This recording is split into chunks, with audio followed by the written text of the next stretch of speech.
You only have 40 seconds in the PTE core describe an image section to go through all of the information. So let's take a look. This bar graph illustrates the amount of reading per week on average for several different groups: students, working professionals, and retired adults. As we can see, retired adults read the most in the category of books, at an average of about 7 hours per week. It is also important to note that newspapers have the lowest amount of reading time among all three groups. Overall, we can see that there is a big difference in the type of media platform that people like to read between the groups. Students like to read social media, whereas adults or retired adults like to read paper copies, books, and newspapers. Now, if you want to get a 90 out of 90 on your speaking section for describe an image, stay tuned to the end of the video, make the most of this, and if you find the information helpful, please go ahead, like and subscribe to our channel. Now, the describe an image section comes during the speaking part, which is first in your exam. You will get an image on your screen and have only 25 seconds to prepare your response. Then you must go ahead and speak for 40 seconds. This amount of time is not very much to prepare. So what we're going to do today is organize how you can plan your response.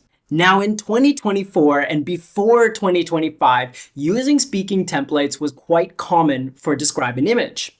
A lot of people would use keywords and key phrases and still manage to get that 90 out of 90.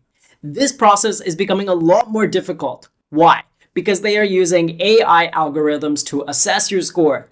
So if we want to beat the AI and we want to still have a good organization, today we need to look at how to structure our response. In essence, we need three things. We need our main point, our noticeable trends, and any additional details. That is going to be the framework of your speech. So let's get into how we're going to break that apart and apply it to all sections. Through your research and practicing exams online, you've probably seen different types of charts and graphs that they will present here. It is very common to see a bar graph, a chart, a line graph, or any other type of infographic display of information. Sometimes we do have maps as well, or process diagrams. These can be a little bit more challenging because in the 25 seconds, we don't have a lot of time to understand the process diagram. Essentially, if it's a bar graph or a line chart, they're quite simple because you're going to look at the data just like you would for any exam, and you're going to see what is the highest and what is the lowest value on that data.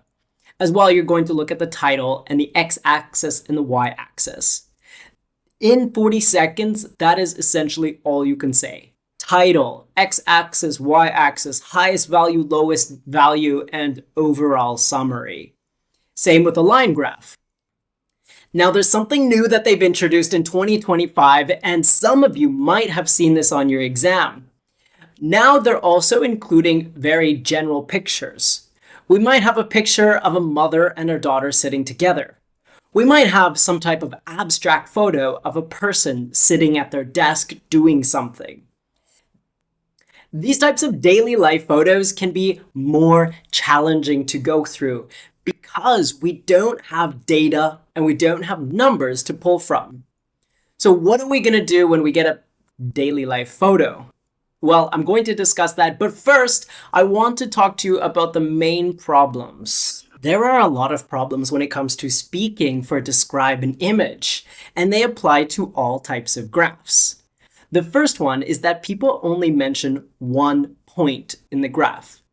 Like I said before, you want to be sure to have two main points and a conclusion sentence.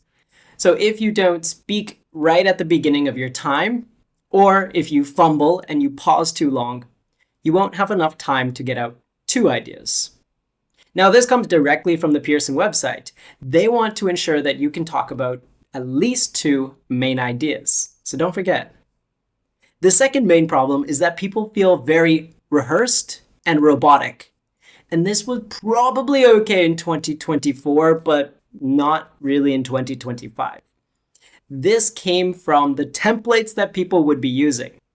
Firstly, I can see blah, blah, blah. Secondly, in addition to that, furthermore. This sounds very robotic and not natural. So in those 25 seconds that you have to prepare, I recommend that you write down 1 to 2 main ideas that you have. You will be given a booklet and a pen so you can write down some ideas. If you write fast enough, scribble idea 1, idea 2, that will be sufficient. Another option would just to be to just have that idea in your mind and repeat it to yourself once or twice until the time is finished.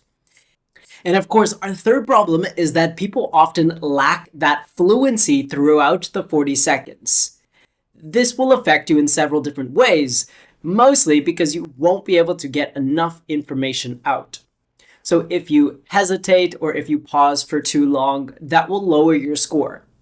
What you can do about this is don't focus on your grammar. Don't worry about your grammar. Don't worry about your English fluency. Speak to the computer like you are having a conversation with your friend. You will feel less nervous this way, but you will also have more fluency because you're not over analyzing your grammar and thinking past tense, present. Was that a conditional sentence? Is the continuous? Now, all of this seems okay and reasonable when it comes to a bar graph and a line graph. We have our amount of time and we know what we want to say. Title, XY axis, highest and lowest data. But what do you do when you just get a picture and the picture is just of a people or a family or just a setting? What do? Now, the most important thing is that you use your 25 minutes wisely. You're still going to identify at least 2 main things that are happening in the picture. From there, you're going to pick out some details. What does the environment look like? What are they wearing? What is the relationship between the people? So we have our 2 main ideas of what is happening, and then we have the setting, the location, some small details that you can throw in there to show you can describe a scene fluently. The color of the cup, the weather, what they are wearing or what they are doing. Now, this shouldn't be shocking, but we're going to use almost the same format or the same organization to describe an image of a setting. We will still have our overview sentence. What is generally happening here? Then we'll get one main detail, like what the person is doing, and a secondary detail. And I guarantee you, within 40 seconds, that is plenty to say. We're looking at 4 sentences maximum, depending on how fast you speak and how much detail you add into every sentence. Let's take a look at this image and how we could describe it in just 40 seconds. The image provided here is of a family of 4 walking down the park, and I could see that they are holding hands and really enjoying their time. It is apparent that the kids are going to school because they both are wearing red backpacks, and assumably that means they are going to school. Most importantly, I can understand that the weather is beautiful. The sun is shining, and it might be either sunset or sunrise because of the angle of the sun. This, to me, looks like the summer. Overall, they're a very beautiful family making their way to school during the summertime. Now, as you can see, I had 1 overview sentence, 1 main idea, 1 secondary idea, and my last sentence was just a final sentence in order to eat up the last 10 or 5 seconds that I had. You don't need to speak for 40 seconds in full, but if you have 1 final sentence, it'll help to round up your speech. So the main takeaway is not to be afraid of describe an image. You will get a very predictable image, well, mostly predictable, and then go ahead, use the 1, 2, 3 structure so that you feel confident during it. Now, if you enjoyed any of the information found in this video, or you're taking the PTE core exam in the near future, please go ahead, give us a hand, like or subscribe to the video so that you can make the most of the time watching it. You can follow up to date with all of our future videos, which we post very regularly so that we can help you prepare for your exam. I'm Scott from HZad Education. It's a pleasure seeing you, and I'll catch you in the next video. Bye-bye.